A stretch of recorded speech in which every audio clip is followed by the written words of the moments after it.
Hey guys, welcome first video on C programming. This is going to be a series where I teach you everything you need to know about C programming.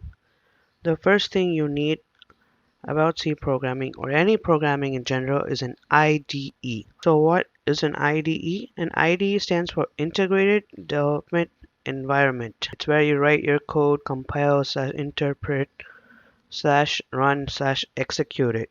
Okay? Some popular IDEs for C are CodeBlocks, Eclipse, Dev C++, Turbo C++, etc. etc. I'm going to be showing you how to install and use Dev C++ and CodeBlocks. Type in codeblocks.org.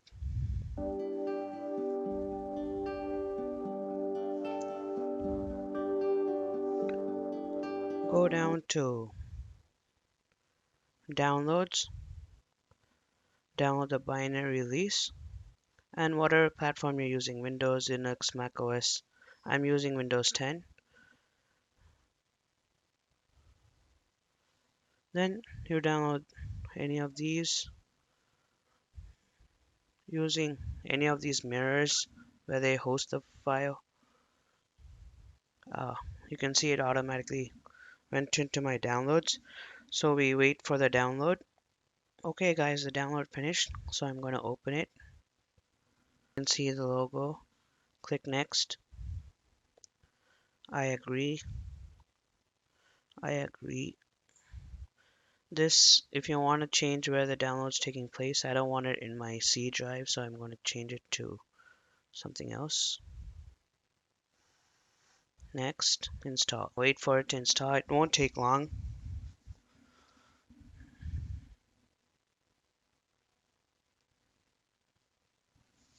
Run code blocks now. I'm going to click yes, but you don't have to. I'm going to show you how to run a C file. Leave everything as it is because I don't use code blocks that much. Create a new project. Console application. Next. Make sure to select C. Next. Project title, I don't know. Demo. This doesn't really matter to me right now.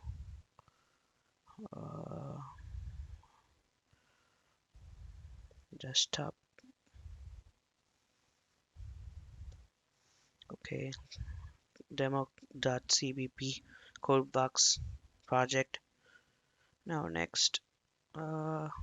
This can be fine. You don't need to release. Finish.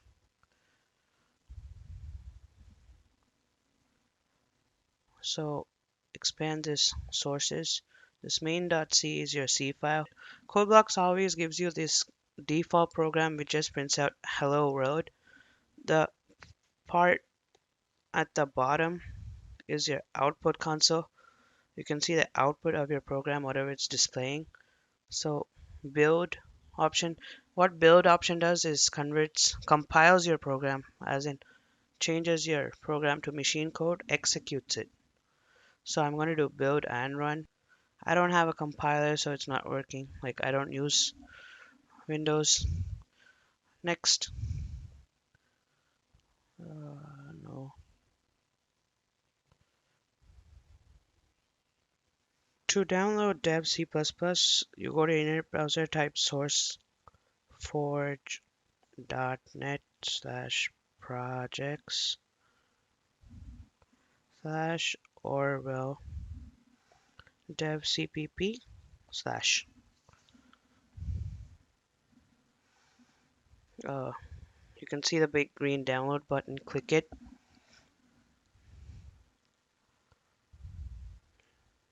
It's down. It's going to download now. That doesn't matter. Okay. As we wait for it to download, I'll tell you what is an IDE and what's the importance of it. So an IDE usually comes packaged with a text editor where you type, edit, remove your code, and a compiler/interpreter where it converts it to machine language and makes it an executable file, as in a runnable file. They're usually packaged together, and we can only use those text editors. We can't like write in a notepad and all and execute the code. So I downloaded, opening,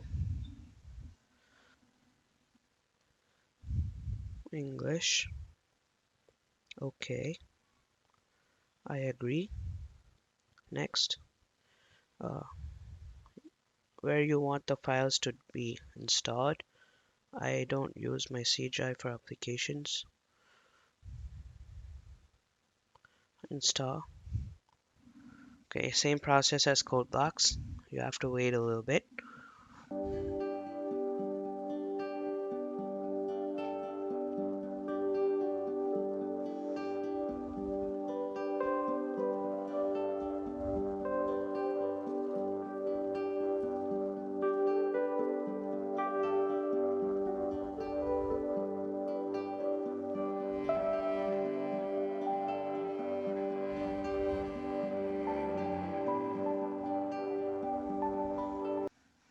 Run, finish.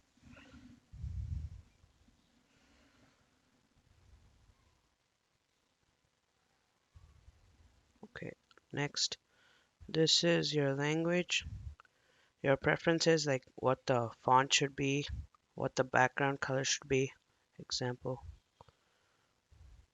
and what the icon should be. You can change it later, so click next.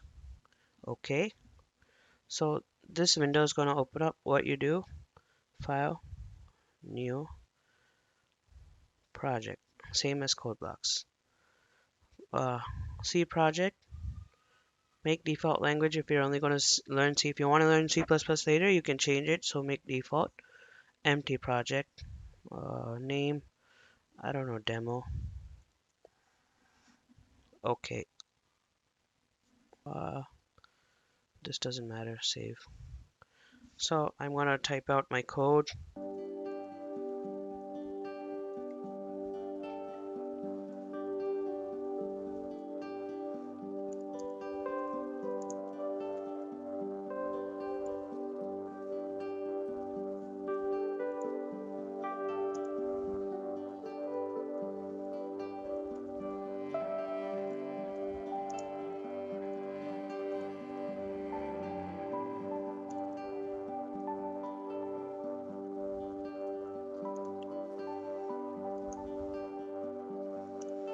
This is just a simple code, and you can see my output here, which says hello world. Press any key to continue. It will close this output console window. So those are the two of tons and tons of popular IDEs for C. You don't want to install IDEs and use them on your computer. I don't recommend this, but you can. There are things called online C compilers where you can type your code, run it, save it, etc., etc. I'm going to show you two of them. One of them is online GDB slash online underscore C underscore compiler.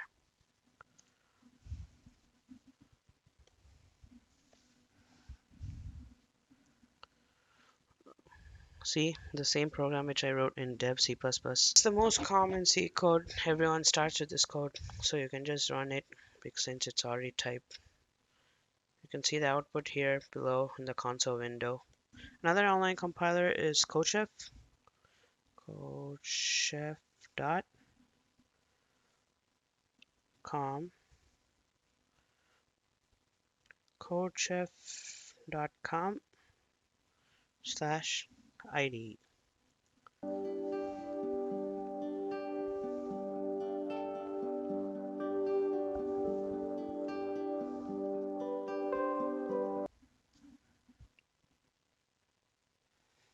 So you can type your code here. They didn't include the hello world statement. It just says your code goes here. I'm going to include it so you can see an output. So printf hi slash n. Now I will run it.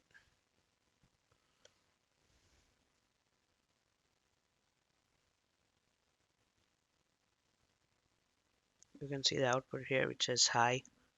So this was for Windows. Now I'm going to show you how to use an IDE for other OSs like Linux, Unix, Mac OS, etc. You can see here I opened my Linux, Ubuntu. So what you want to do, you don't have to install any IDE. It comes pre-packaged. Like Unix, Linux, and Mac OS are like great programming environments. So you go to search applications, terminal, as you can see here, or there is another way, just press Ctrl Alt T and terminal opens up.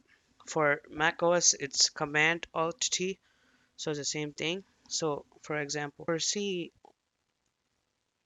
uh, for the text editor, use gedit, then whatever file you want, file name, but it has to have a .c extension, which is very important, and it tells the computer that it's a C program file. So as soon as you open it, the file opens up, whatever file name you gave. So I'll type the code, same thing as before.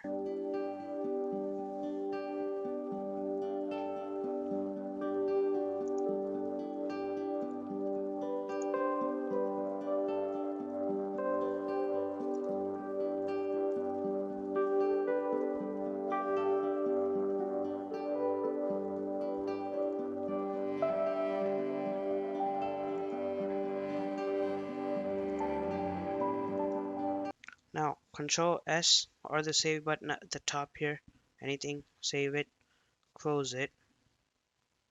Now to compile and run the program, you do gcc dot, space, file name dot c, means it's compiled and you have an object or executable file. If you see what all files you have, you can see file name.c, then a.out, which is an executable file. To run that file, you get /a.out, and you can see the output which says hi. Or you can use cc file name.c to compile it. I will link many more compilers and online compiler websites, etc., in the description. Make sure to check them out. In this series, I'm going to be using the GCC compiler and the graphical editor or gedit built into the Linux OS. You're free to use whatever IDE you want. In this video, we're going to be talking about the structure of a C code. Now, I'm going to be writing a basic C code that everyone should start with.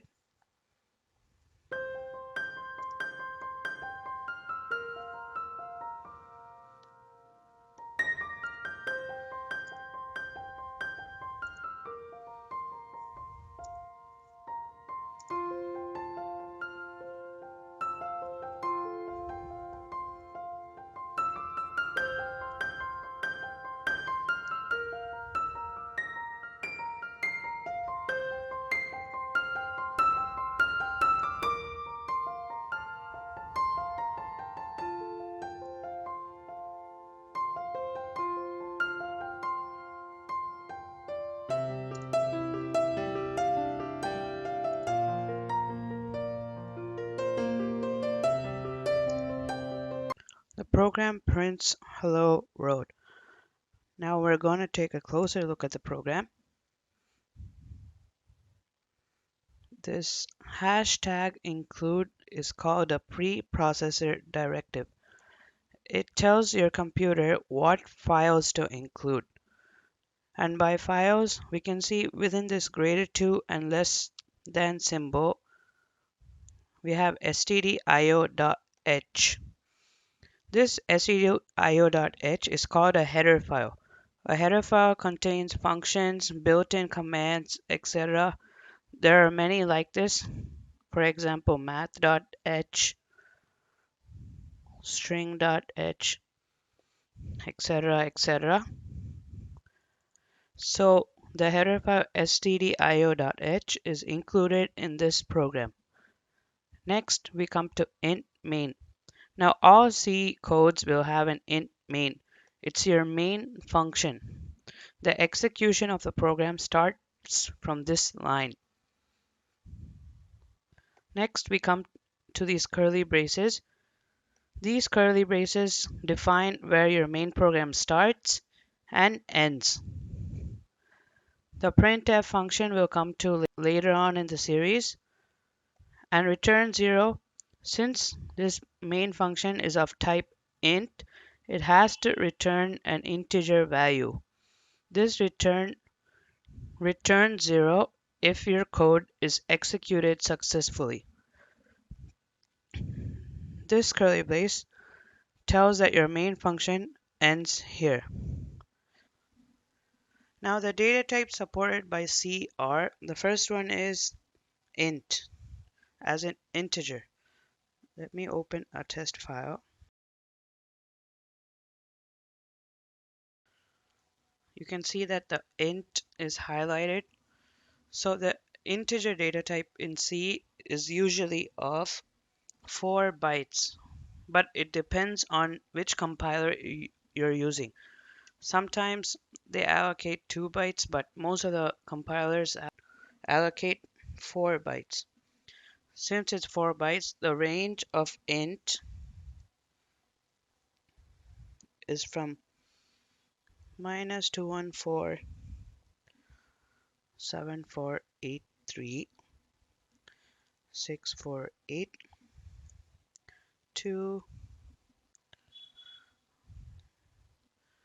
214748364 if it's a sign number. Sign number means it can be positive or negative.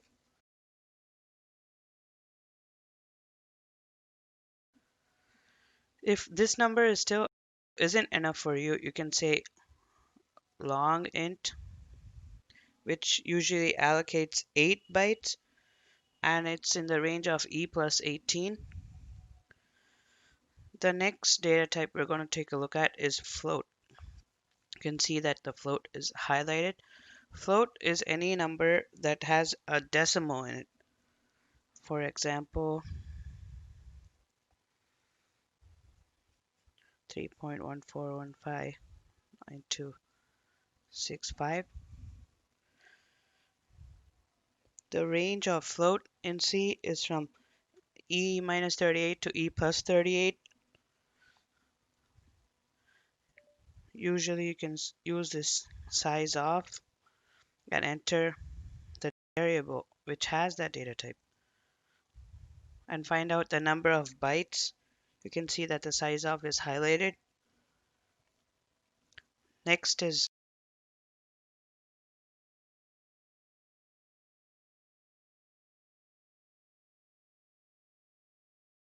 character. You can see that it's highlighted. A character is like A, B, C, a single character, anything on your keyboard, but it should be enclosed by quotes.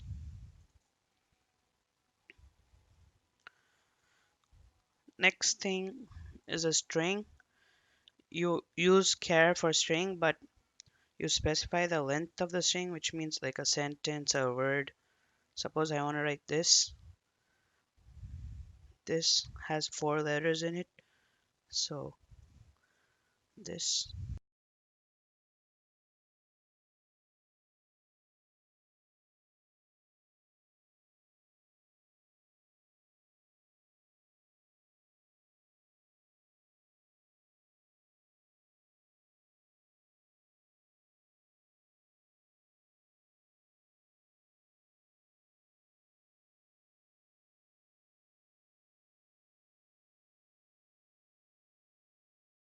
Next, we move on to variables. Now the syntax for declaration of a variable is the data type of the variable, what data type it's going to hold. Suppose it's an integer or a float or a character or a string, followed by name of the variable. And if you want to assign a value to the variable right away, you can use equal to and write anything, followed by semicolon. Now there are certain rules to declare a variable.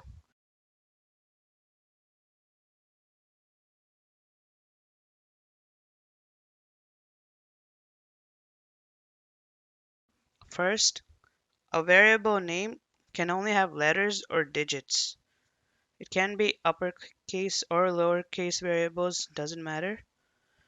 But you can't use these.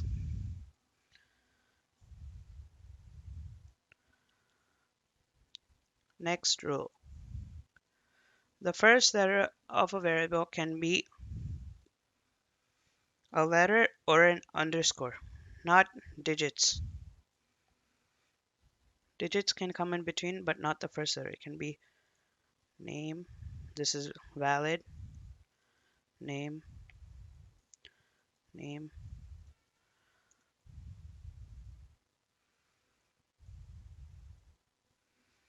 me. Okay. There's no rules on how long a variable name can be, but it's advised it should be less than or equal to 31 characters.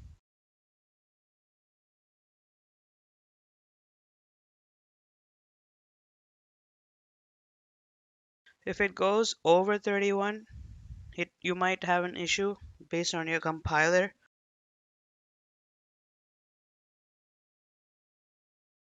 Next, we take a look at naming variables. Don't name your variable anything arbitrary like A, B, C, a single character variable. Name should be specific, like first variable.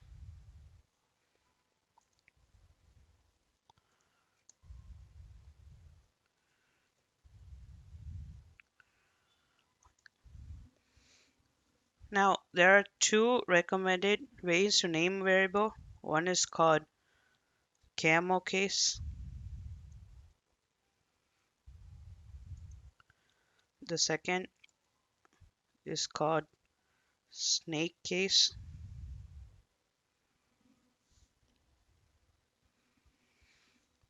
What camel case means is the first letter of each new word is capitalized. So camel is a separate word, case is a separate word. So the C's are capitalized. What snake case means is that in between two words you add an underscore. Now we come to initialization of variables. Initialization you can do during declaration, like in camel case is equal to 10.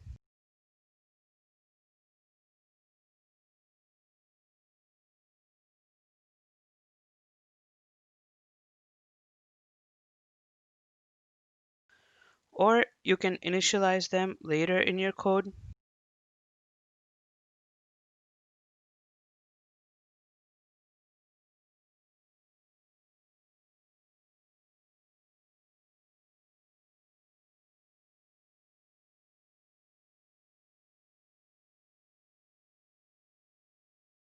There are rules in initialization of a variable also. For example, the name of the variable should always be to the left of the equal sign, not to the right. And whatever value you're assigning it with should be to the right of the equal to sign, not vice versa. If I put 10 is equal to snake case, save it,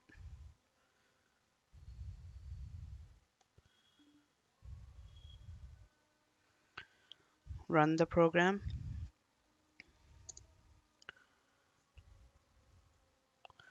See, you can see an error here. So the rules of initialization and declaration should be followed. Now, there is one more thing.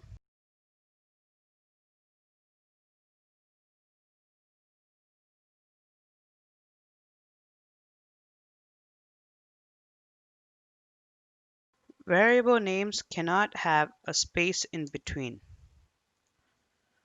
This is one of the rows.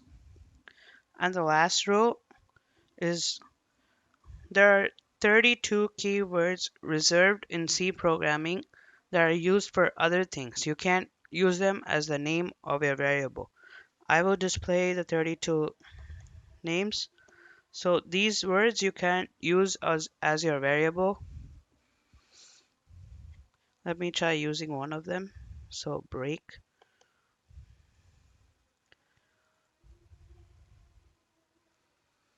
You can see it's highlighted, which means it's meant for something else. You can't use it as your variable name. Let me save and run it.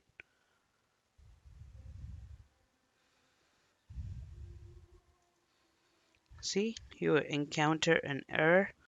Output is what you want to display on the screen. How you do that is by using the printf function. What you pass as a parameter to the function is whatever you want to display to the screen, enclosed in single or double quotes. For example, hi, welcome to this video, /n. As /n, it tells the system to move on to the next line or start a new line. We save this, close it, and run it.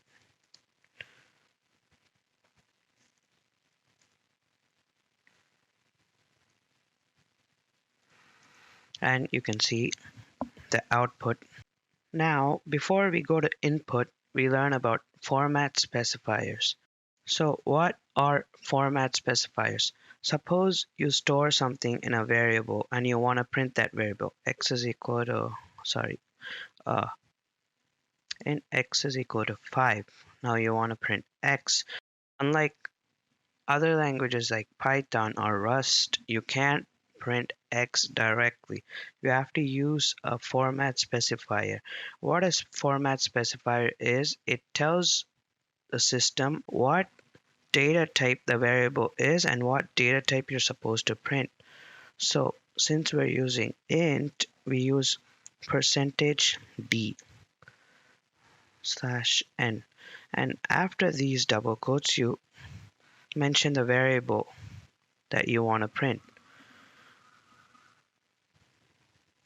Save it, close it, and run it.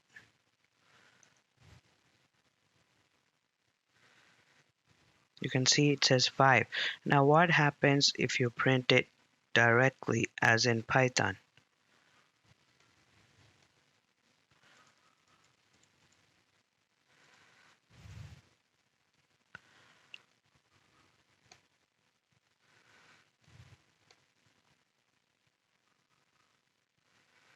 You can see that there's an error.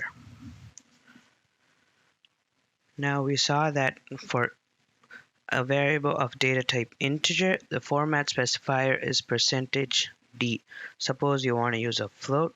The format specifier for float is %f,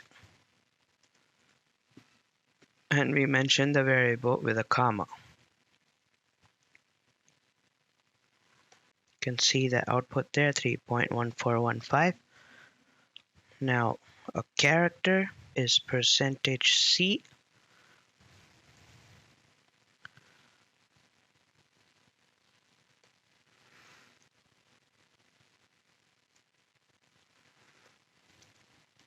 And you can see the character output.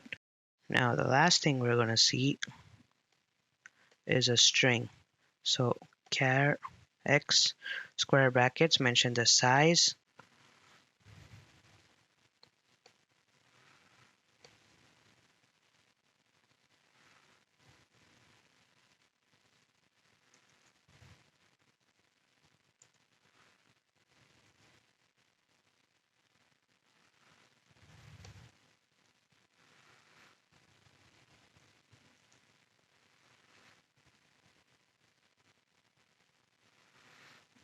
and you can see the output there. Now we learned about format specifiers and how to use them. For output, now we're going to see input. For input, it's a little bit different. We declare the variable first. We don't initialize it. I use int here. Then we use a function called scanf. Similar to printf, you use format specifiers. So I want an integer value, so %d. Then after the comma,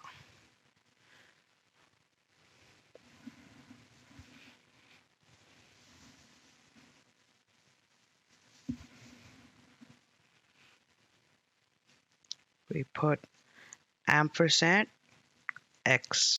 Ampersand in C is generally used for the address. When you declare an integer value, 4 bytes of memory is saved or allocated to use for that variable. So whatever value you're receiving from the user, that value will be stored in those 4 bytes which was reserved for the variable x. Save it, close it,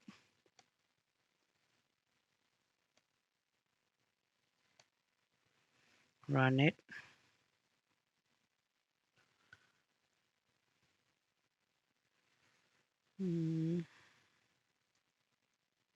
It's it's blinking, which means it's asking me for an input. I enter 78 and the program is over. Now let me display it so you can see that the value is stored in the variable x. Printf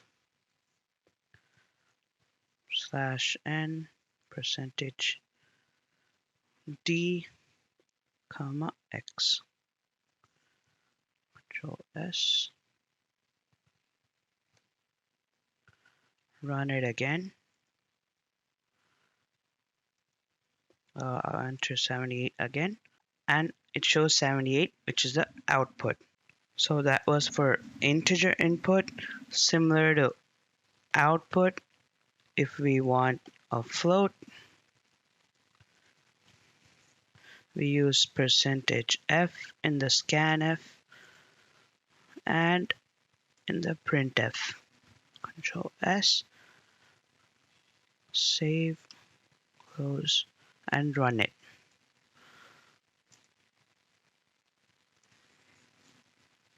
.4. Okay, so next we see char.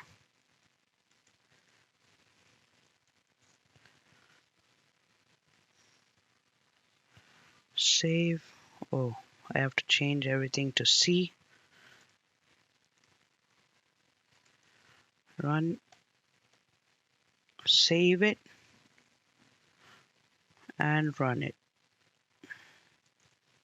I enter T and the output is T. Now the last thing is a string. So char x of 5 %s %s, save it, close it, run it.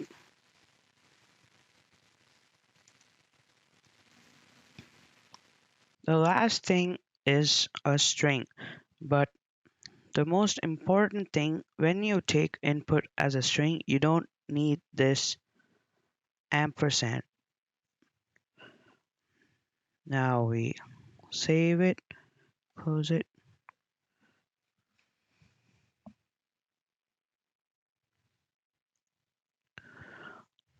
save it, close it, run it.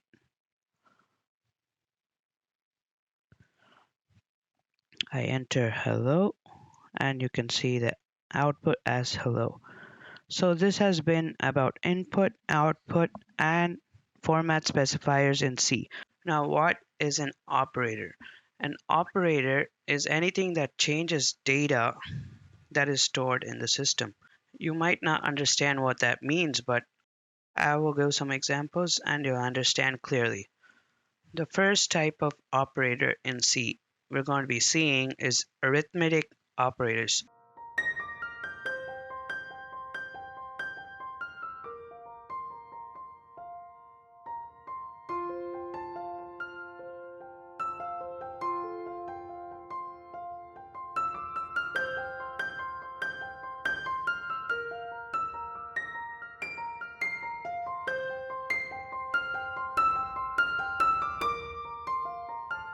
The first arithmetic operator is add or addition, and we use a plus sign, and it adds two operands.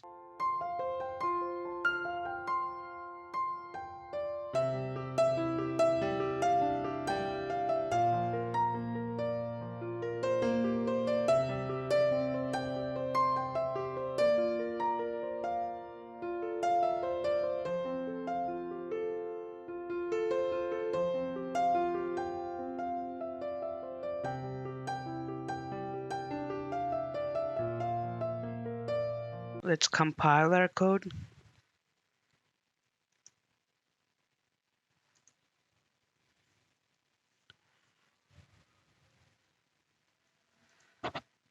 Two numbers, 3 and 4, and the addition operator added 3 and 4, or the first variable and the second variable, which are also known as operands.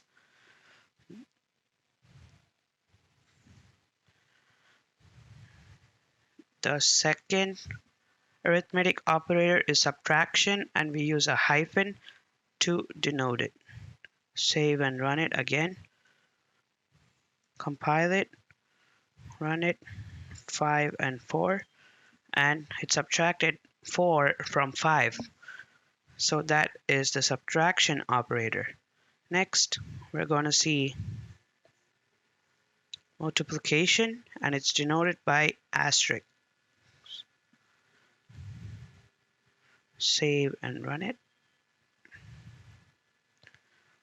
Compile it, run it, enter two numbers, 3 and 4, and you can see the result 12. So multiplication or multiply operator multiplies two operands. Next, we're going to see division operator, and it's denoted by a forward slash. So save it, run it, compile it, run it, two numbers, 10 and 2, and you can see the result is 5. Next, we're going to see the remainder operator. Save it and run it.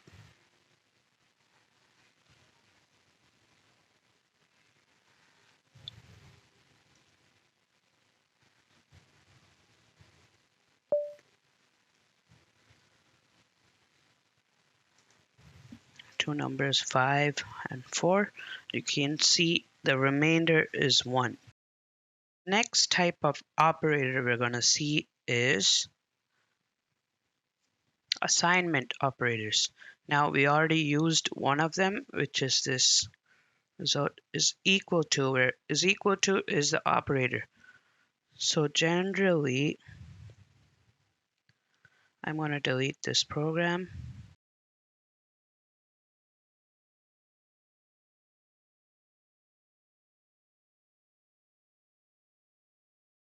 Now this add,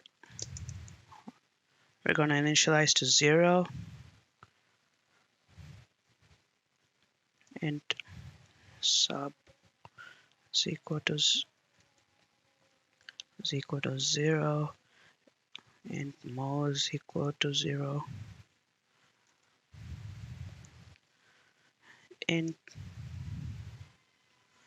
I'm actually going to make mo as 2, sub as 10, and div 10. Now in add, if you write add plus equal to, and if you write another variable or a number, like for example I write 20, now what this is going to do is add variable is presently 0, so it's gonna, because of this plus in between, it's gonna add 20 to the variable add and store the new value, which is 20. Suppose add is equal to 10.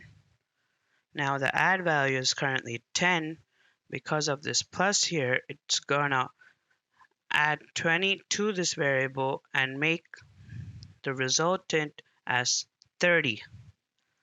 Similarly, we have sub. If we write minus equal to 5, sub is currently 10. So what this minus indicates, it's gonna subtract 5 from this sub variable, which is 10, and store the result, which is 5. Similarly, there is mul asterisk equal to 5. So it's going to multiply 5 into the variable, which is into the value stored in the variable, which is 2. So the resultant is 10, and it's going to store it back into the mul variable. Similarly, div / is equal to 2. So it's going to divide the value stored in div, which is 10, by 2, and the result is 5, which is going to be stored back into the div variable. Now let's print all these.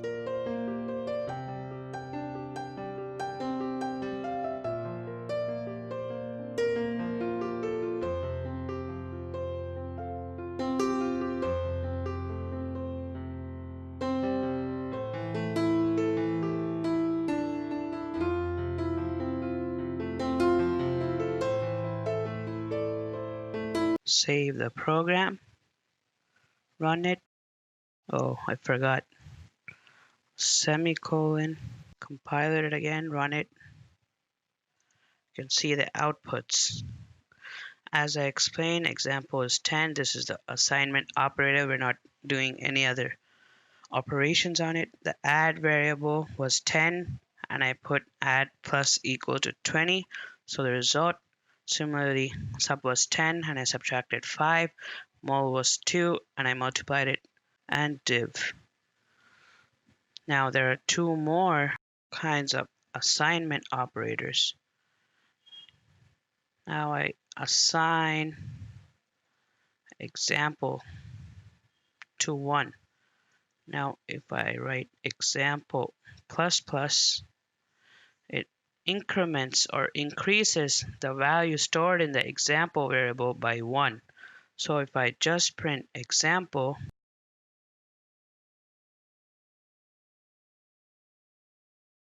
compile it, run it, we get examples equal to 2. Now, in this increment operators, there's a thing called pre-increment and post-increment. We will get to those in later videos. So if you write plus plus example, it's known as pre-increment. And if you write example plus plus, it's known as post-increment. Relational and logical operators. Let's get started with relational operators. The relational operators we usually use in combination with conditional statements or loops. For example, if I declare a variable and initialize it to 5, we usually use it something like this, an if statement, which we'll see in later videos. Variable is equal to variable. Then we print something. Usually in the syntax it'll be a statement.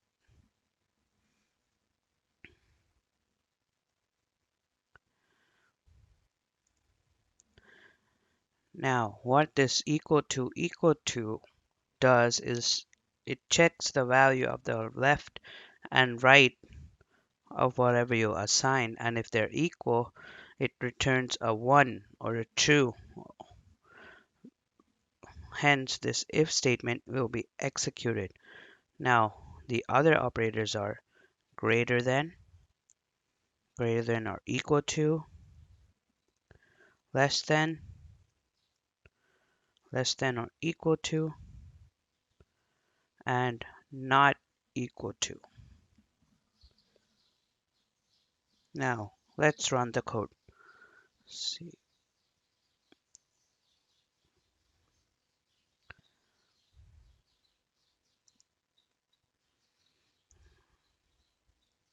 As you can see, the if statement did not get executed because variable is equal to variable.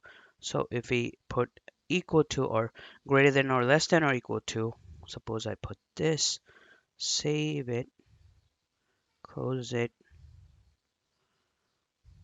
and run it, you can see that the statement has been printed because the if statement has been executed. Next, we're going to be seeing logical operators. Now, logical operators use logic tables or logic gates, mainly the AND gate, OR gate, and NOT gate. I'll be showing you the AND gate, OR gate, and NOT gate. Usually, true is denoted by 1 and false is denoted by 0. So let me assign true is equal to 1, false is equal to 0. Now, let me initialize a result.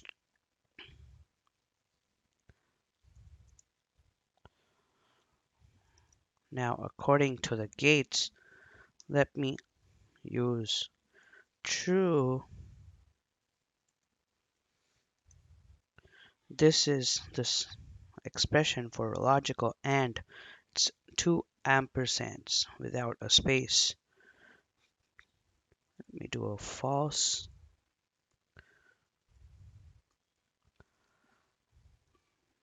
Printf percentage d comma result.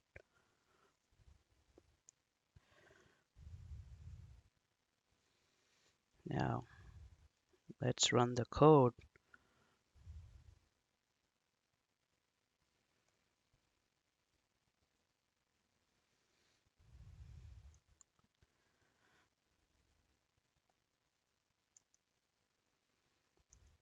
And you can see a 0 or a false is the output.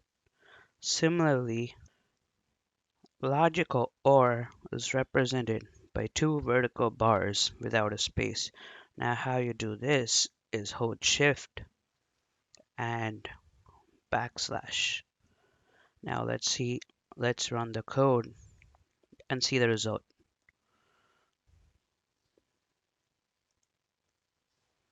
You can see it's a 1 or a true. Now the last logical operator is logical NOT, and it only has one input, not two. So we'll delete one of the inputs.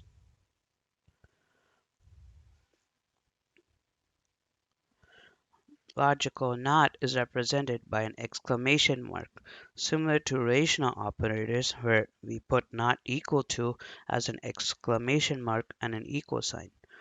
So let's save it and run it.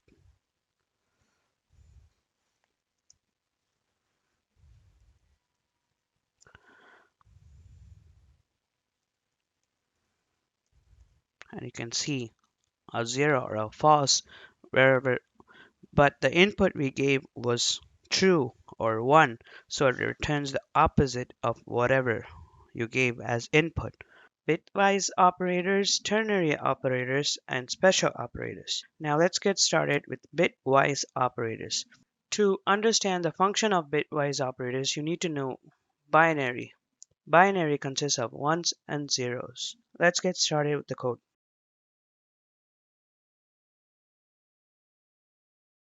Now I explain logical AND, OR, and not in the last video. If you guys didn't see it, please check it out. You need to know it for bitwise operators. Now first, I'll initialize two variables.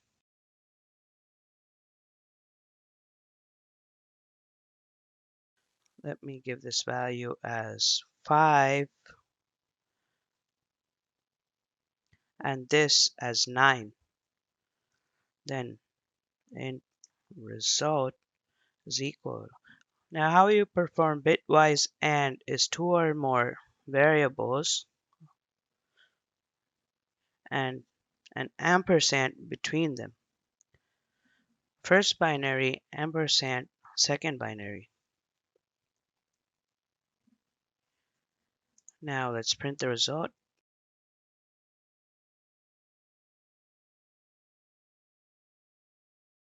Now let's save it and run it.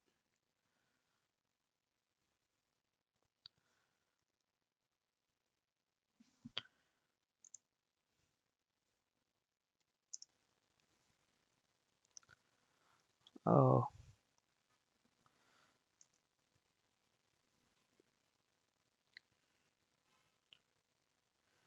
put a capital here and a lowercase in the result statement. Now let's run it.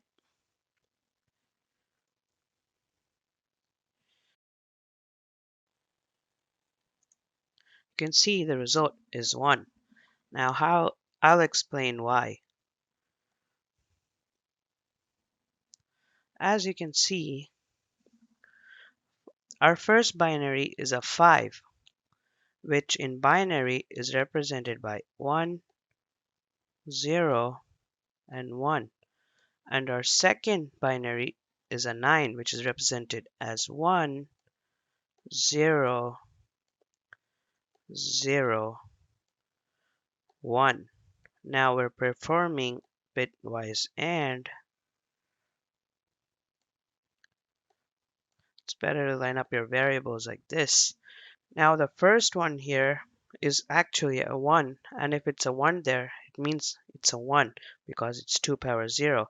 The next digit is 2 power 1, which is 2. So if there's a 1 there, it's 2. And similarly, it's 2 power 2 here, which is 4, and if it's a 1 here, it means it's a 4. And you add wherever there's ones. So that's how you read binary. So AND means in both operands, there should be a 1. In this case, there's a 1 here, a 0, a 0, and if there's nothing here, just put a 0. So it's a 0. So as I said before, this is 2 power 0. Sorry, I'm using a trackpad, which is equal to 1. And that's how you get the result. Now similarly, there are other bitwise operators. Let me just open it. Let me just open it and put a vertical bar like the last video, which means OR, which is similar to logical OR. Now let me save it, close it, and run it.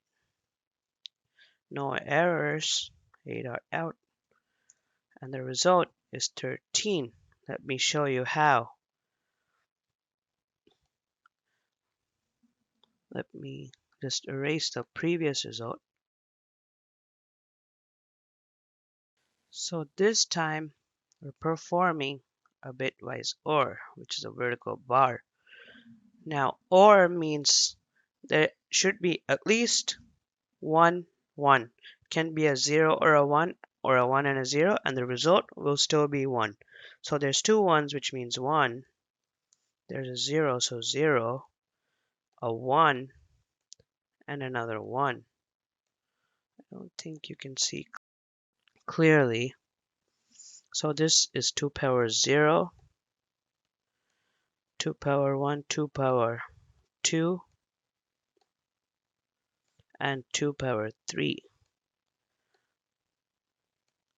and you add all of these up, which is equal to 1 plus 2 power 2 is 4 plus 2 power 3 is 8. So 8 plus 4 plus 1, which is 13, which is the result that we got. Next, bitwise operator is known as bitwise XOR. Now, I didn't explain the bitwise XOR table, but I'll show it now. Now, bitwise XOR is denoted by this little caret. Now, let's save it and compile it and run it. The result is 12, and I'll show you how.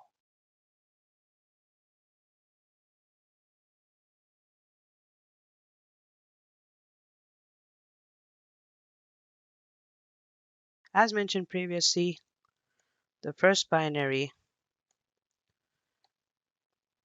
was a 5 represented like this in binary, and our second binary was a 9, which was represented like this, and we're doing XOR. Now, as you saw from the XOR table, if both the operands are same, as in 2 zeros or 2 ones, the result is a 0. Otherwise, it's a 1. So we have 2 ones, which is a 0, 2 zeros, which is a 0. Sorry, I'm using trackpad. A 1 and a 0, which is a 1, and a 0 and a 1, which is a 1. So this is 2 power 3 and 2 power 2, and we add that, which is 2 power 3 is 8, and 2 power 2 is 4. Sorry, that looks like a cross. So when we add this, we get 12, which was the result that we saw. There's another one. There's actually 3 more. Let me open up the code. Now, as we saw from the previous video, we have bitwise not, which is represented by a hilde. Let me just delete this, save it, close it, and run it.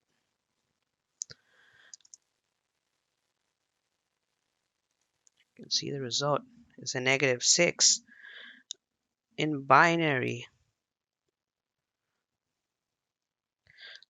So what a complement does, it makes the zeros into ones and ones into zeros.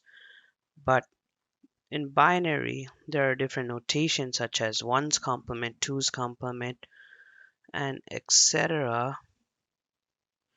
So this was our first binary number. Now it became 1, 0, 1, 0. So usually in twos complement, if this is a 1, that means it's negative, and this is not 7 minus 1, which is 6. So we get the result. Next, we explain the next bitwise operator, which is left shift. In this, the first operand is a binary number. The second operand is how many bits to shift it by. Now, a bit is a digit in binary, and 8 bits is known as a byte. Shift value. If I want to shift it by 2, I put first binary, and we have right and left shift. Now, right shift is 2 arrows to the right, and then the shift value. Let me just save it, close it, compile it. I forgot. Semicolons, I keep doing that. Yeah. Let me save it, compile it, and run it. You can see the result is 1. Now I'll explain how. So 0101 was our first binary, and we shifted it to the right twice. So what it becomes, this one goes here twice, and this one is shifted here. These zeros and ones are erased, and each time it's shifted, this value becomes 0, or a 0 is copied to the most significant bit. The most significant bit is the bit on the leftmost side of the binary number. So eventually it was 0, 1, 0, 1. When it gets shifted once, 0 is copied to the most significant bit, and everything else is shifted to the right once, and the least significant bit, or the bit on the rightmost side, is erased. So we shifted it twice, so this is the second time it's shifting. So this is our result, which is actually just a 1. Now the next thing is left shift, which is denoted by 2 arrows to the left. Let me save it, close it, and run it. And the result is a 20. Now let me explain. Usually binary numbers are considered in bytes, and if we don't give the full byte, it fills in zeros wherever you didn't enter. So when we gave a 5, the system assumed it like this. Now when we're shifting, it becomes, here when we shift left, the most significant bit is erased each time, and the least significant bit is replaced by a 0, or copied by a 0. So it becomes like this.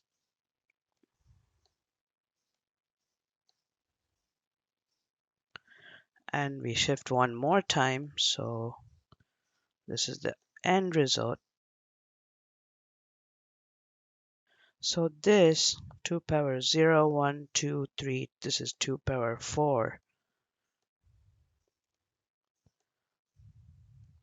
And this is a 2 power 2. So that is a 16 and a 4,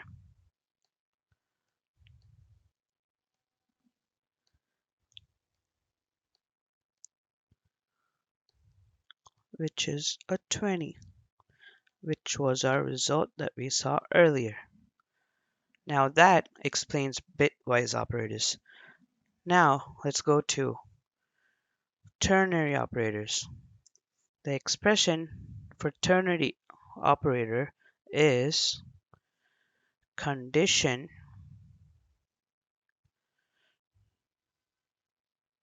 question mark statement colon statement. Now usually a condition returns a 0 or a 1, 1 saying that it's true and 0 saying it's false. So if this condition is true, or it returns a 1, the first statement is executed. If it's false or returns a 0, the second statement is executed. Let me show you an example of what it means. We have 5 and 2 here.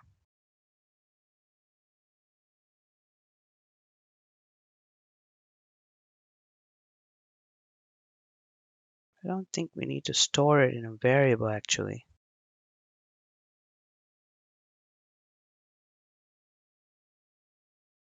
save it, close it, and run it. Oh, yeah, I forgot to erase the other result.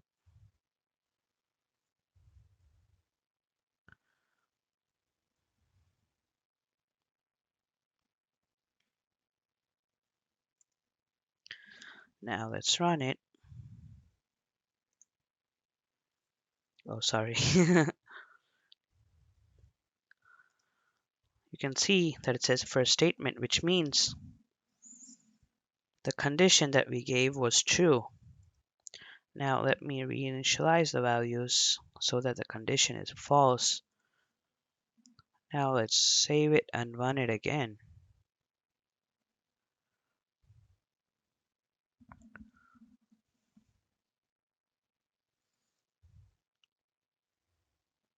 You can see second statement, which means the condition that we gave was false. Now let's look at some special operators.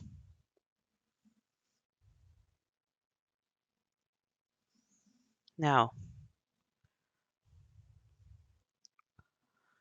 I already explained the size of operator in the first C video, which gives the number of bytes or bits that your variable takes.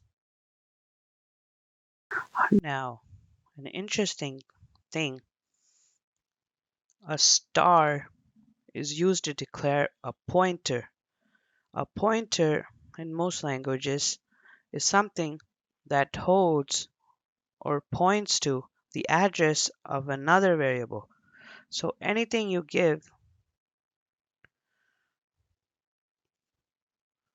now this is a pointer. Now how do you initialize it is pointer is equal to, now the other special operator is ampersand, which is used to tell the address of any variable.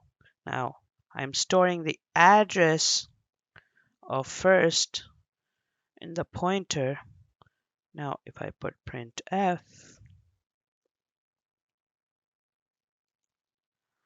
and %d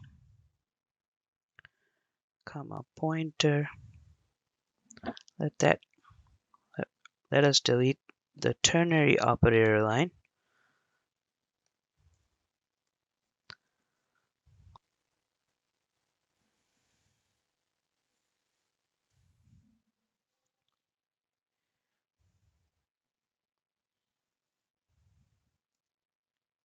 Now let's run it.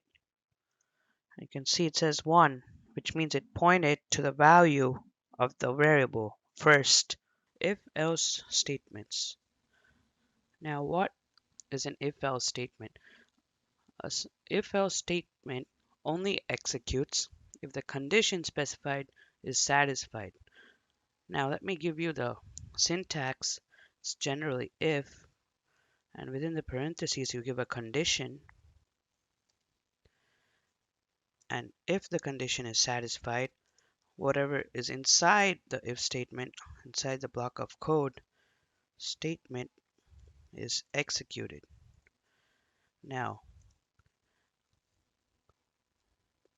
there can be other conditions, and you use else if, and you specify the other condition, and it's similar to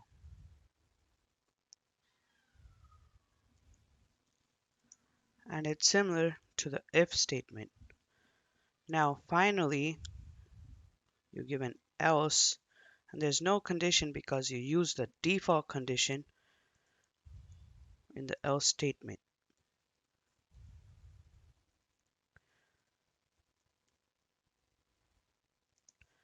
Now this is a syntax of if-else conditions.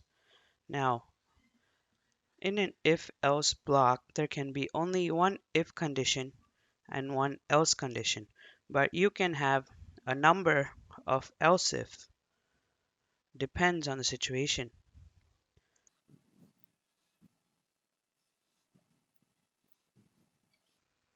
You can have 2, 20, 200, anything. Now let's get to the code.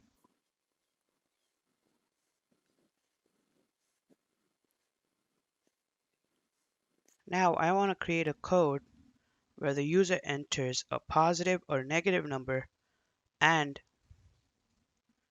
using if else statements we tell them whether they entered a positive or negative number. For that, let me initialize an integer variable called value printf enter a number.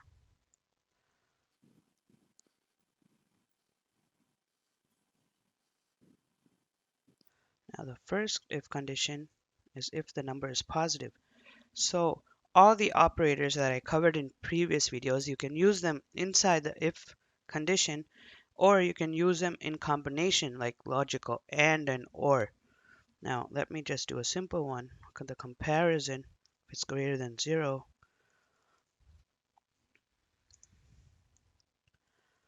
printf percentage %d is a positive number.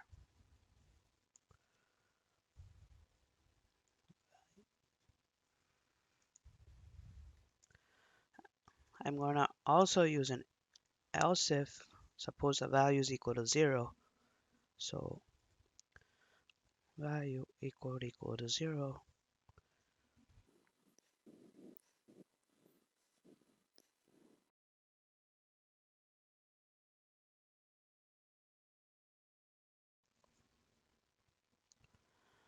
Now the else is for values less than 0.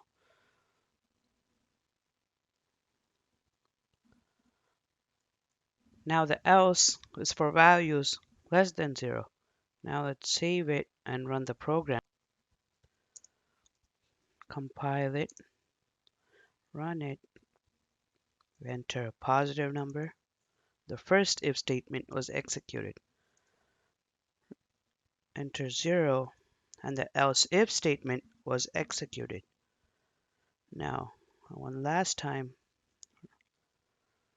enter a negative number, and the else statement was executed. Now we covered if, else if, and else statements. Now one last thing is known as nested conditions.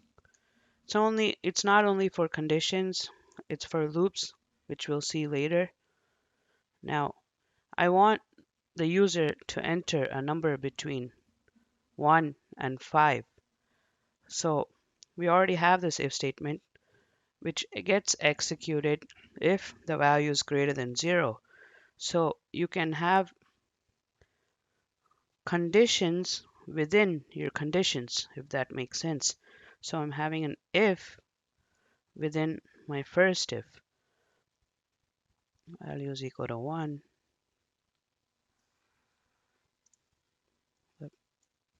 It's going to be a pain to type all this. Printf.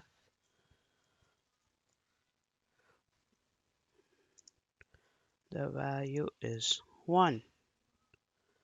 Let me erase this.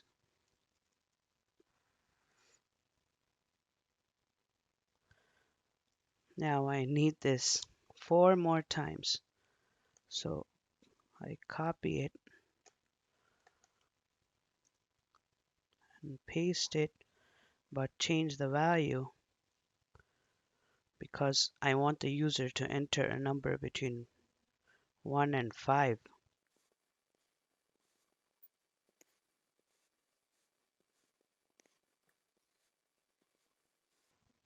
Now, as I said before, there can only be one if statement in an if block, so these should be else ifs.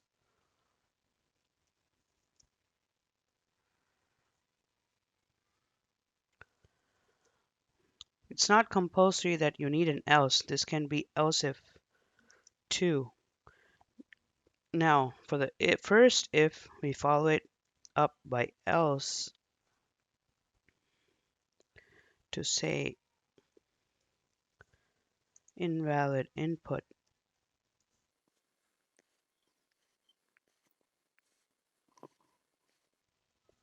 Now, how this nested if works is if the value entered by the user is greater than 0, then the control enters here. Then it checks if the value is 1. If it is, it's printed, or else it checks the else if, and so on. If the value entered is not greater than 0, it goes to the else statement and prints invalid input. So nested statements, nested conditions and nested loops are very handy, and you'll know why in future videos. Hope you understood nested. Hope you understood nested ifs. Now let's save, compile, and run the code. Hope I didn't miss anything. Okay, run it. Now if I enter a positive number, which is between 1 and 3, now I enter a positive number such as 3, it goes into the first if, and then it goes into the else if, which said if value is equal to 3. Now you can be more specific in this by using logical AND.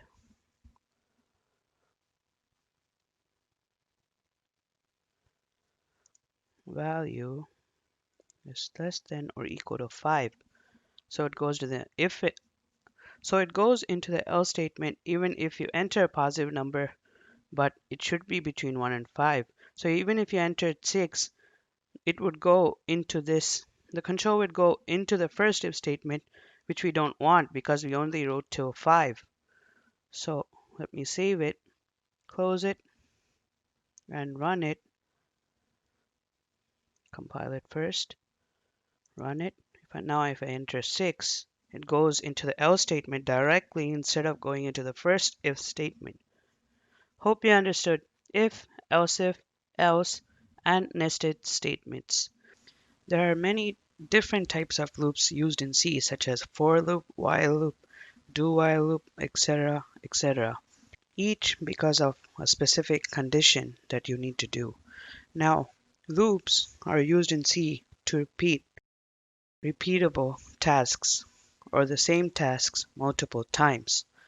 In this video, we're going to be seeing about for loop.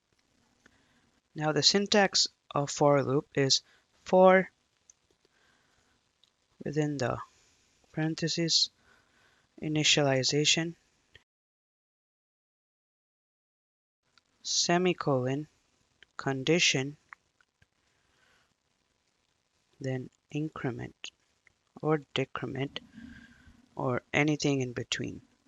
Now we don't follow it up with a semicolon at the end just like our if else statements, and the block of for loop is represented by curly brackets similar to if else statement.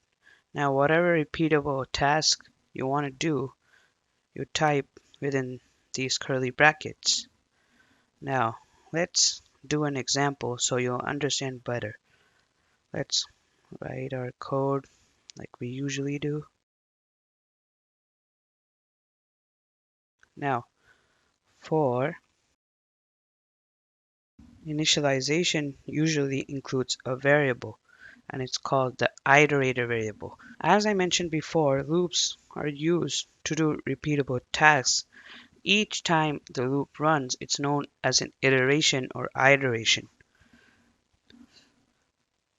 Now int I has an iteration and initialize it to 1.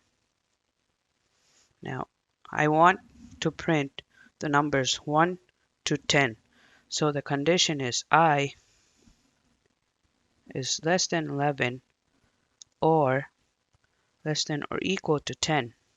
Now the increment is I plus plus or plus plus I. Now our block within the for loop, printf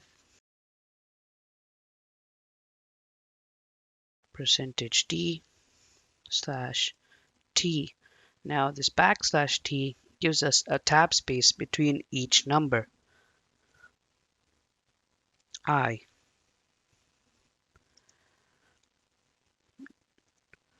Return 0. Now, when the control enters a for loop, it will initialize the I to 1. Then it will run whatever is in the for block. When it exits the for block, it checks this condition. Is I less than or equal to 10? It's 1, so no. So I is incremented and it repeats itself. When it comes here, it checks a condition. Is I less than or equal to 10? Now I is 2, so no. So I is incremented until I is less than or equal to 10. In that case, the condition is true. So it exits the loop. Now let's save it and run it so you'll understand better. Now let's compile the code. gcc test.c./a.out. And you can see the numbers 1 to 10 have been printed using the for loop, the space in between each number. Now another way to initialize it is I put int I is equal to 1. Now some people do this. Int I, initialize it outside of the for statement, and then I is equal to 1. It works both ways. Now what's different is this I, after the for loop ends, is still going to be 10. Whereas if you put int I here, it's local to the for loop, and you can use I later on in another for loop. Just to tell, I'll show you what I'm talking about. Printf, this is outside the for loop. Let's just check the value of I. Let's compile it and run it again. Now you can see how it's 11 because it was incremented after 10, and outside the for loop it's 11. Let's see what happens if we declare I right here.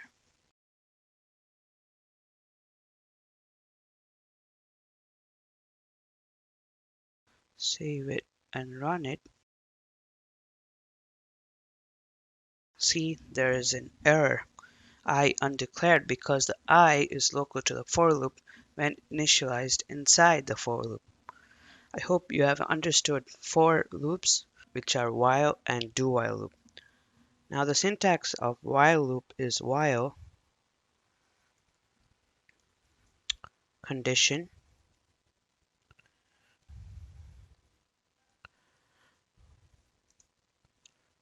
statement.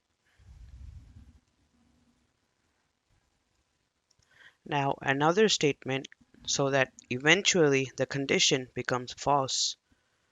So maybe an increment, decrement, anything. If this statement that eventually makes the while condition false is missing, the while loop will run for an infinite amount of times. Now let's take an example.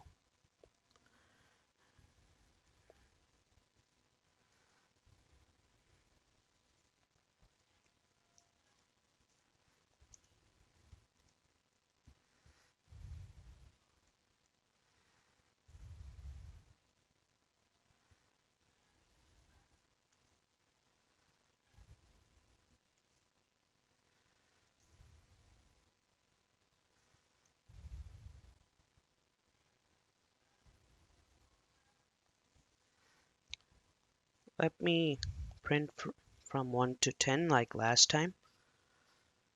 We have to initialize it outside, unlike the for in I is equal to 0. I is greater than 10.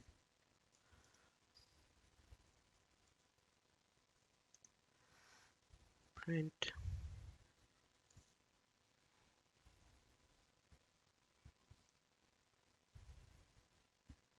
f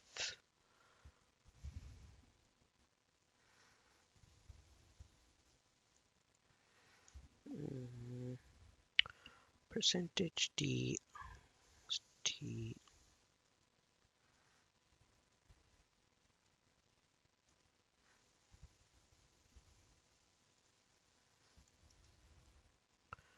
turn 0.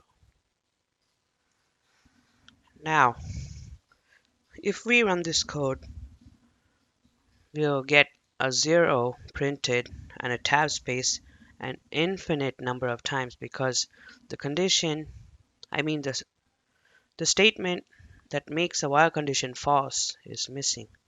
So I plus plus.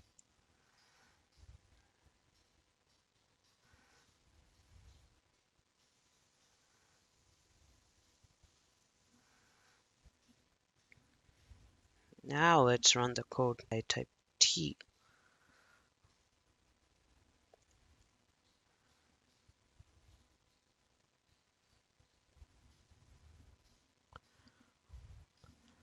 Never enters a while loop because I is not greater than 10. So as long as the condition is true, the while loop will run.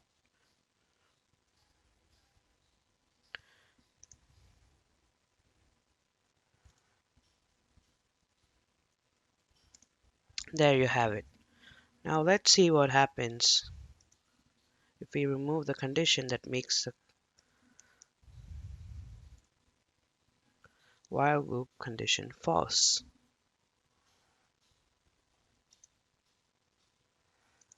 As you can see, it runs on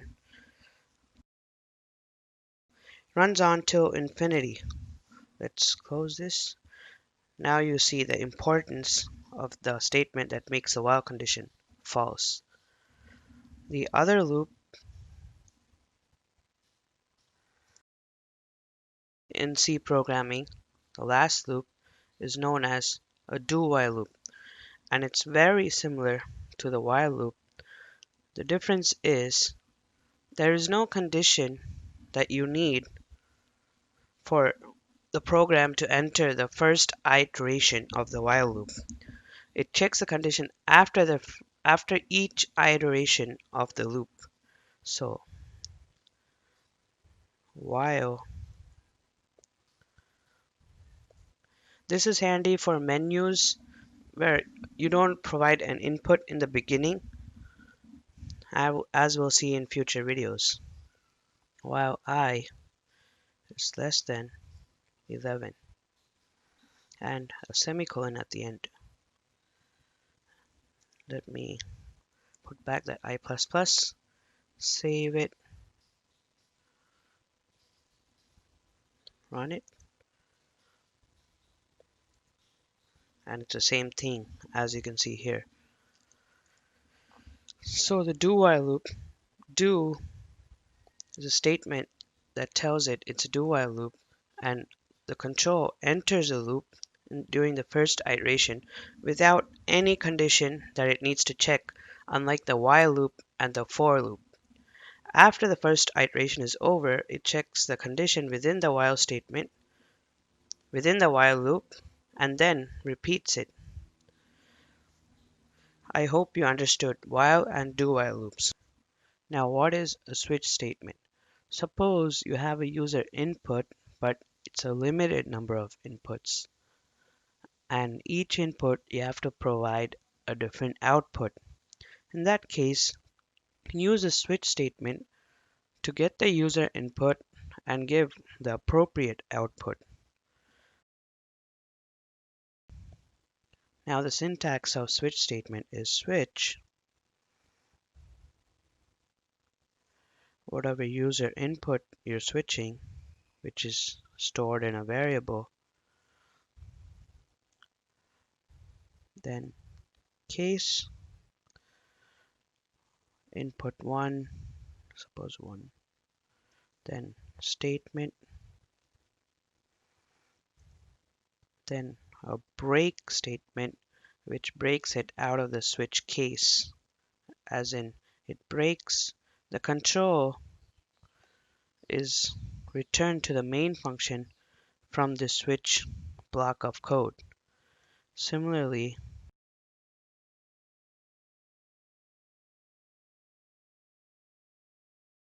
You repeat the statement for each input that's possible.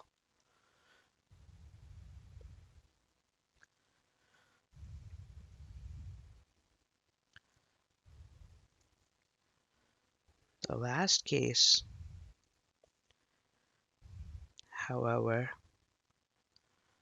is known as a default case for if the user inputs something wrong or he doesn't input anything at all.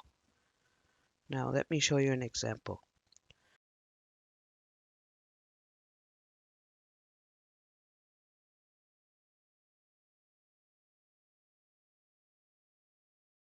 Suppose there's a building that has 3 floors and an elevator,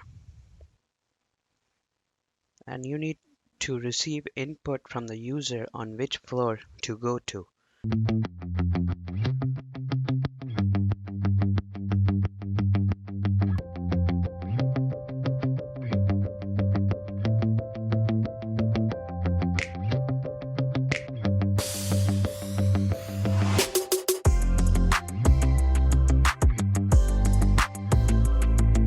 Now we use the switch statement to switch the user input.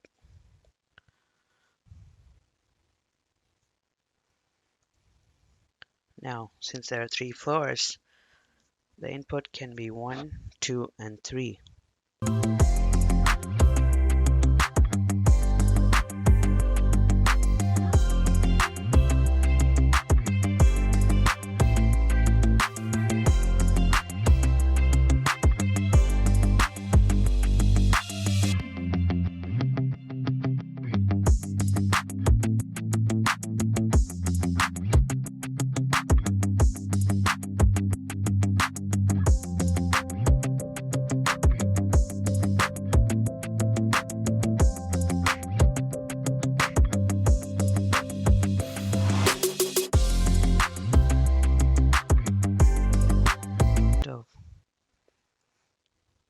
I put a semicolon instead of a colon.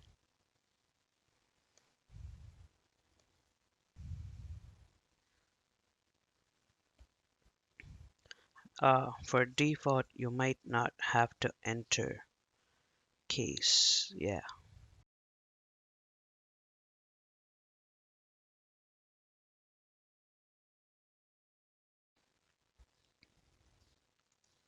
Going to floor 1, going to floor 2,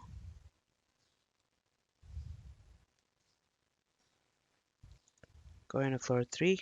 Now, the default case, suppose I enter some nonsense like 100. It says invalid input because there's only 3 floors in the building. I can enter anything. If I enter a string, same, invalid input, no error. We're going to make a simple calculator application based on whatever we learned in the previous videos. So let's start.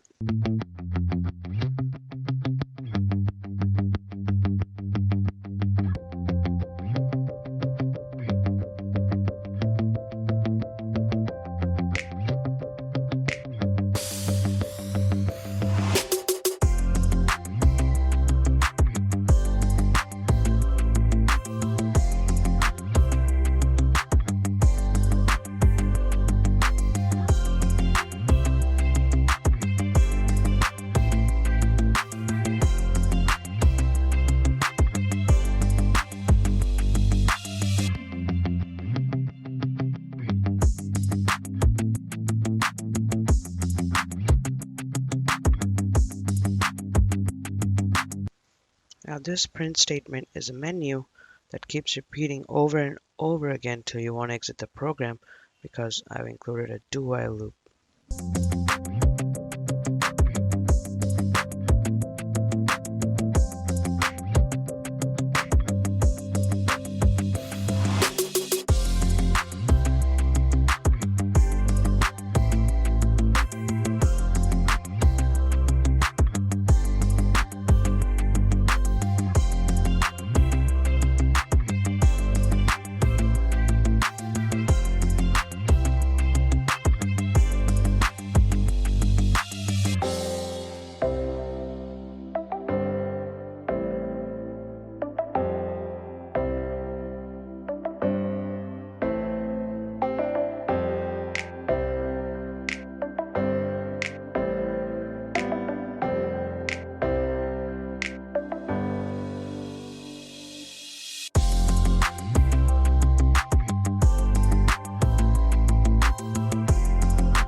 so that when we want to exit the program, there's no error message. We're just making a dummy case that doesn't do anything.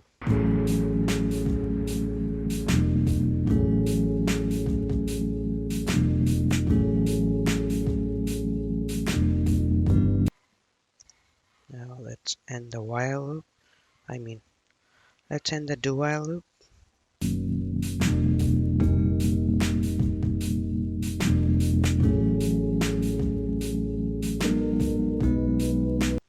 If I did everything correctly, let's save and run the program.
Let's run it.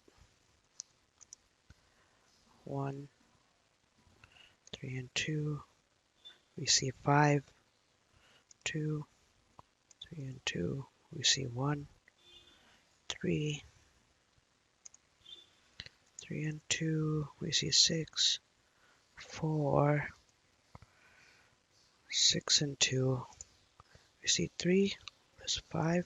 We exited the program. We're going to be talking about pointers. Now, before pointers, we need to know how the memory structure is in a system. So memory is divided into bits, bytes. Now each byte in memory has something known as an address. So one byte of memory has a different address than the next byte of memory. The address is to let the CPU or the microprocessor know where each item is stored and how to retrieve it. Now, we say that an int variable needs 4 bytes of memory and a char needs 1 byte. So an int variable will be stored in 4 bytes and will have a location, memory location, and will have an address which points to those 4 bytes of memory. Now, what does a pointer do? Let's see. A variable called operator, which is of integer type, so it'll have 4 bytes of memory. Now, to know where these 4 bytes are in the memory, we do a statement called printf %p. Then, as I mentioned earlier, you use ampersand to know the address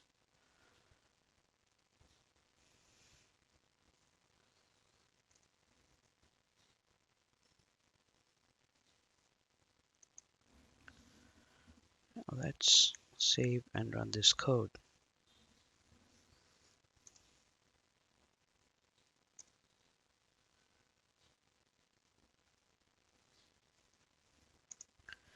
So this is the address that is allocated for the variable operator.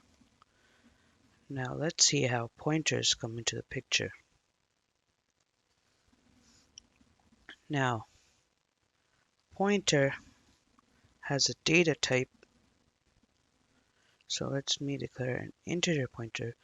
Then the variable name is preceded by an asterisk. Now a pointer points to the memory location of a variable and displays what is stored in that variable. So let me assign the pointer address. Let me give a value to operator first. It's 5. Now pointer is equal to star, ampersand operator. Now let's print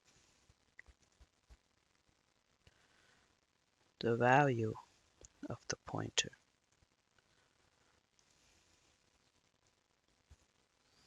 Let's save it and close it, compile it.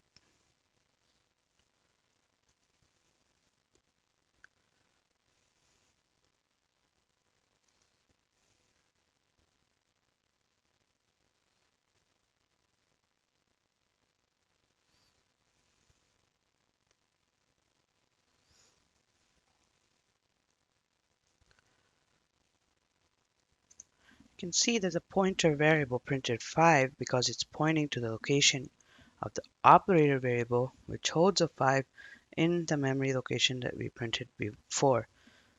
Now that's how you use pointers. There's also pointer to pointers. You do star star p2p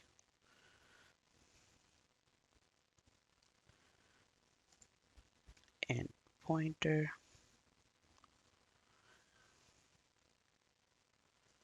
Now star pointer is equal to address of the pointer.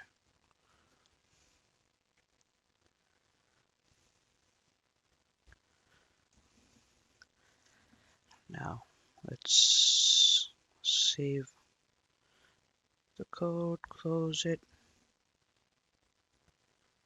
compile it.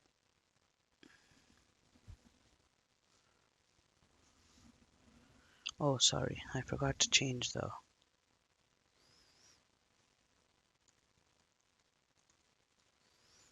save it, close it.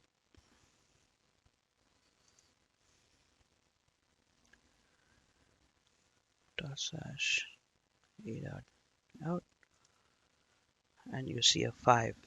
Now pointer to pointer holds the address of another pointer, which will be used for many applications. We're going to be seeing about user-defined functions.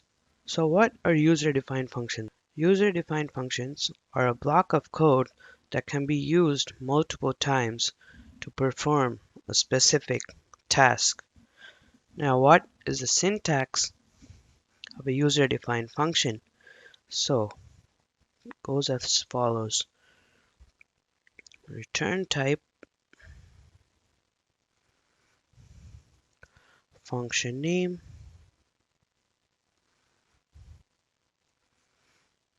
parameter 1, parameter 2, up to parameter n,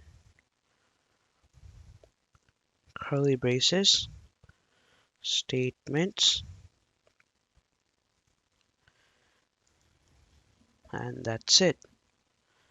Now, the return type is what the function returns. It can be an integer value, a character, a float, etc., etc. The function name is what or how you call the function, the main function, or other functions. Parameter 1 is what you pass to the function. Suppose I want to add two numbers.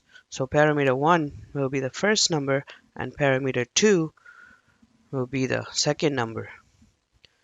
A function can have as many parameters as you want or no parameters at all. Same with the return type. If it doesn't return anything, it's a void function. Now let's see how to use it.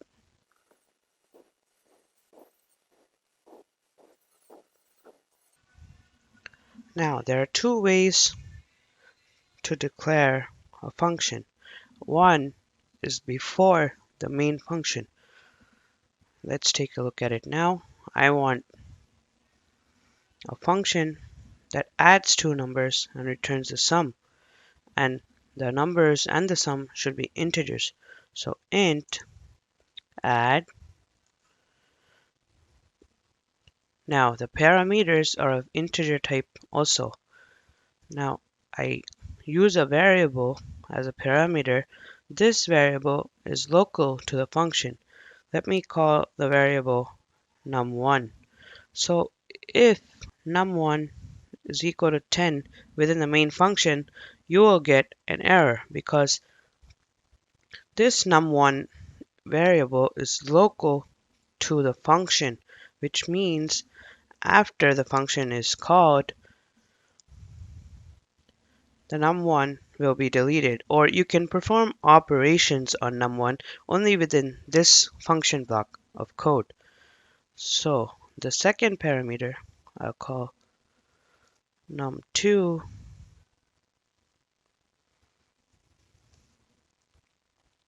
Let me initialize another local variable called sum. Now, since we declared a function with a return type of int, it has to return an integer value. Now, how you return something from a function is you use the keyword return, then whatever you want to return, and that is our function. Now, a function can only have one return keyword in it, like our main function returns 0 if it's a success. Now, let me call the function, but to store the value of the function, we need a variable here. Int return value. Now let me call the function and store it in return value. And let me print the return value to see if we got the correct output.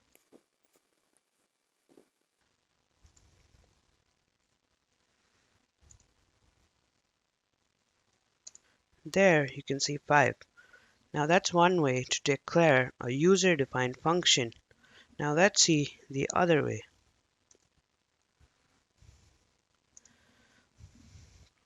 The other way is to declare the function after the main function.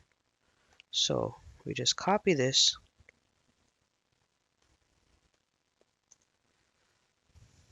and delete.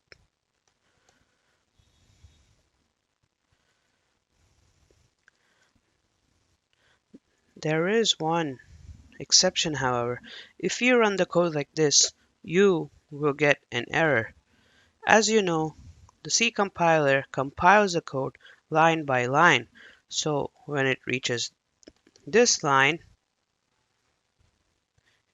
we have given add 3, 2, but the compiler doesn't know what it is yet because the function is after this line. So what we do is known as a prototype, where we give the return type of the function, the name of the function, and the data types of the parameters, not the parameters themselves.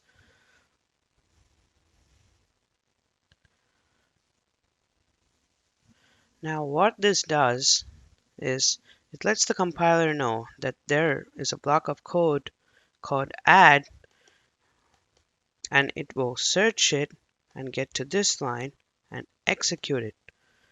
So this is known as a prototype, and when the compiler gets here, it already knows that there is a block of code called add because of this prototype, and the control will go to this block, and the statements inside the code will be executed and returned.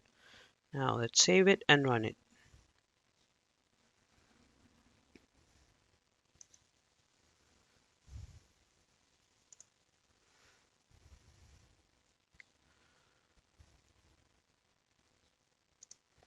See, you can see 5. So those are about user-defined functions. how to declare them, how to use them. We're going to be seeing about arrays and matrices. Now, matrices or matrix is a commonly used term in mathematics. Now, first, let's see what is an array. An array in C is a collection of similar types of elements. The syntax for an array is data type of the array, name of the array, within square brackets, the size of the array, and the elements of the array. Now, to access each element of an array, or each individual element of an array, we have something known as an index. Now let me give you an example of an integer array. Now, this is an array of size 6 as it has 6 elements. Now, how do you access 7 or how do you access 3? Now, an index is the position of each element of an array. Indexes usually start from 0 and go up to n minus 1, where n is the size of the array. So the index of the element 10 will be 0, 4 will be 1, 7 will be 2, 8 will be 3, 3 will be 4, 5 will be 5, etc. And that's how it works. Now let me declare an array. Let me use an array of integer type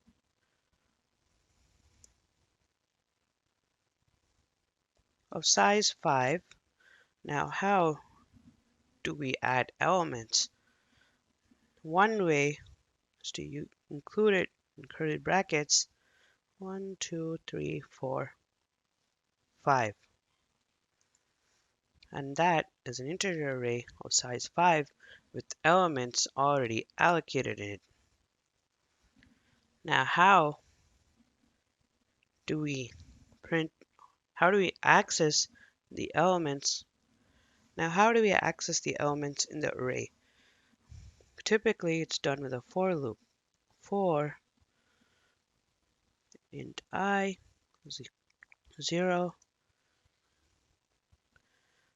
I is less than less than 5 because the index is n minus 1, where n is the size of the array. I plus plus.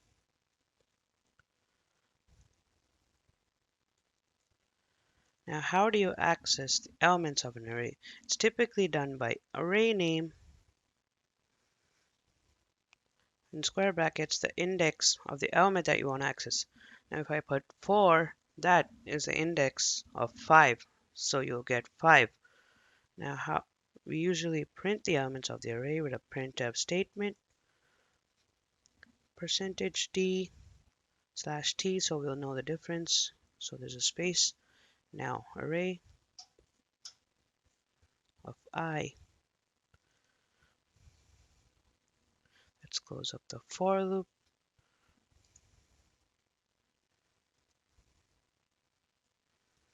Close up the main statement. Now let's save it and run our code.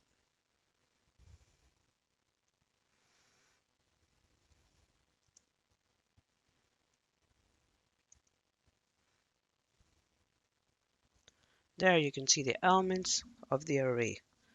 Now this is known as a one-dimensional array because it only has length or one dimension of elements. Let me show you the other way to initialize elements in the array. You can even ask for user input. Now we delete this line, then you can add right here enter the elements /n, then delete the array of I and the comma, Now scanf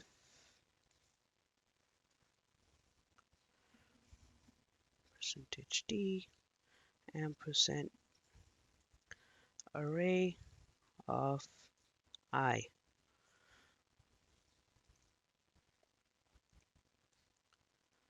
Now let's use another for loop to print the elements that we entered. Now let's save the code and run it.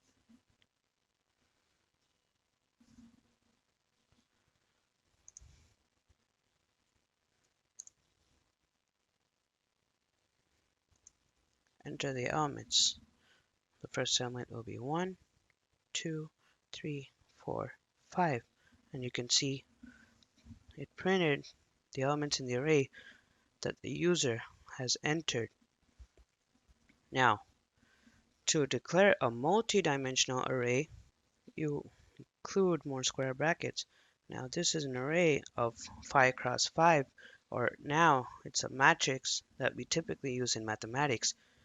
It is also known as a two-dimensional array. You can have three-dimensional array, four-dimensional array, and n-dimensional array as you add the square brackets.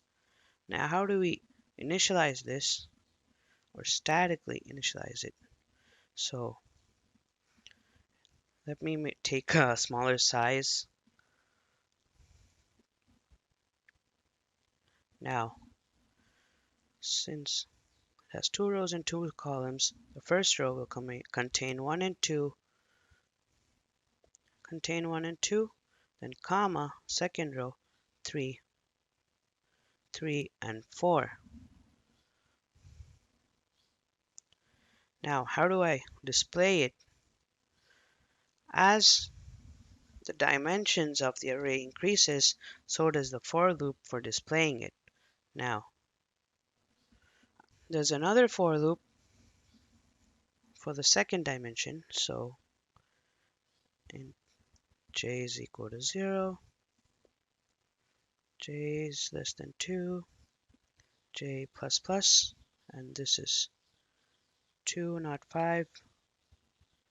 Now, let's remove this because we already allocated it, and this will become a printf.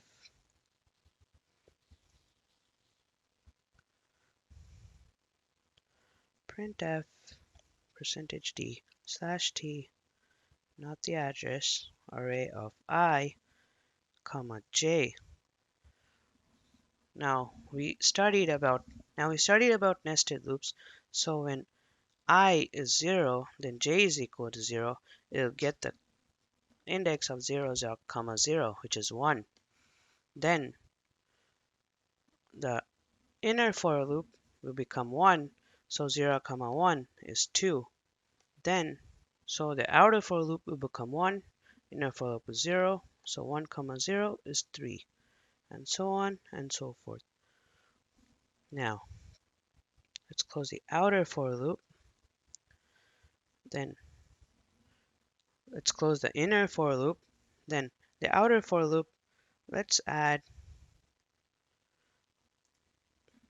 a line break so it represents a mathematical matrix visually. So /n. Okay, let's remove the other for loop.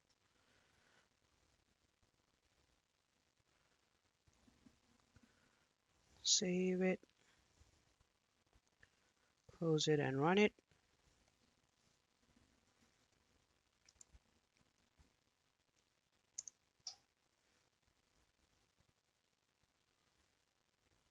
Oh yeah.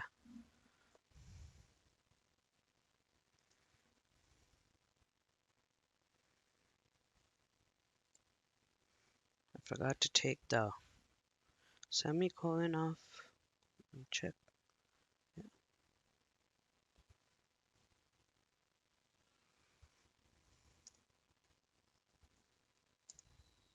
Let's run it. And you can see the output represents a matrix of size 2 cross 2. Now, how do we do input? It's similar to the out. It's similar to the two for loops we used to display the output, but include a scanf within the inner for loop. Now, what is an enumeration? An enumeration is a user-defined data type that is commonly used to assign integer values to constants. So the syntax is enumeration name, then within curly brackets the values. Suppose if I take days of the week, it will be Monday, Tuesday, etc., etc. So let's see an example.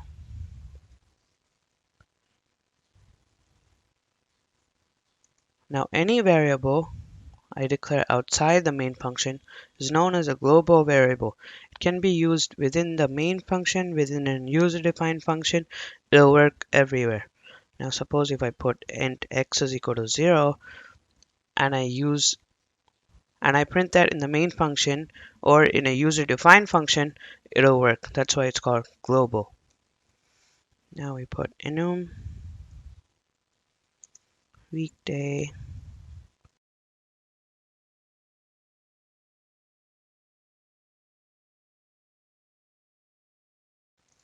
Now, as we have seen in matrices or arrays, the index of each value in an array starts from 0. Similarly, in enumeration, the value starts from 0 or the index starts from 0. So the value Monday will be holding 0, Tuesday will be 1, Wednesday will be 2, etc., etc.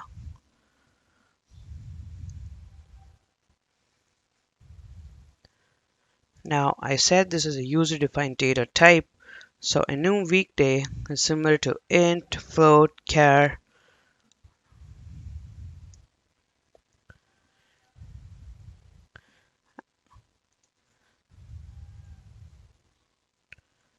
And the name of the enumeration will be week.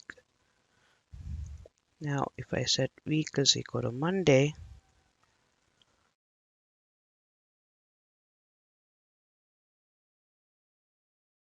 you can see it's a 0 because Monday holds a value 0. Now let's see about unions. Now, a union is a user-defined data structure. It can hold multiple data types within itself, but it only allocates memory equal to the size of the largest data type within the union. Now let me give the syntax. It's union. Let's give a name for it. And within curly brackets, if I put an int x, a char y, then a float z. Now we know that in C programming, the compiler allocates 4 bytes for integer, 1 byte for char, and 8 bytes for float. So the size of this union will be 8 bytes because since we have a float here, this is the largest out of all the data types within the union, and as we mentioned earlier, the union will allocate the size equal to the largest data type within its union. If we want, we can give a name here, a shortened name, an alias, or we can leave it like that. So let's see an example.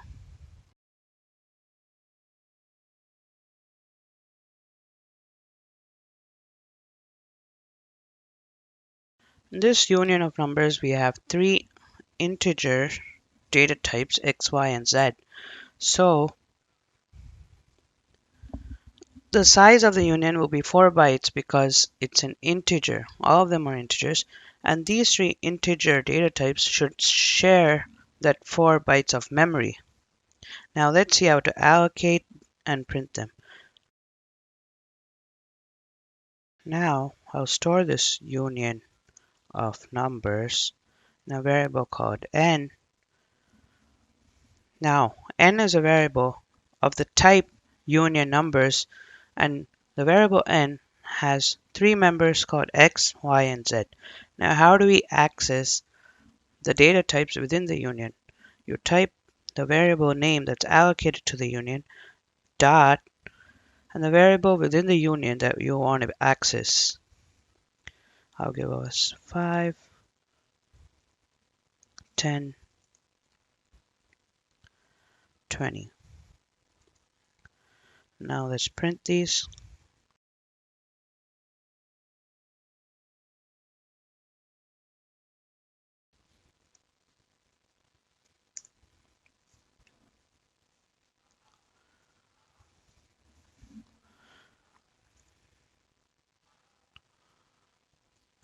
I forgot the comma.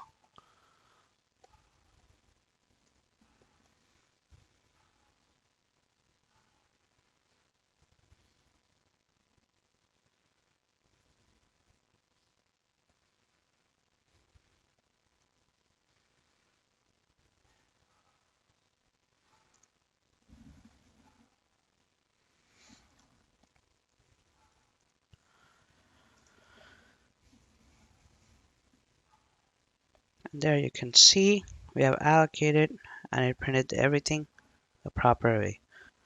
Now we can see all the values are 20 because, as I mentioned earlier, there's only 4 bytes of memory for that union because the largest data type within the union is an integer.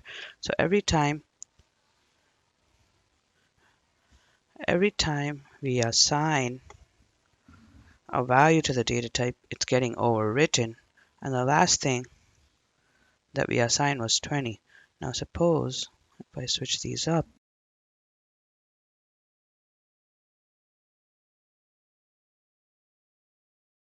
yeah, I hope you understood enumerations and unions. See you in the next video. Thanks for watching.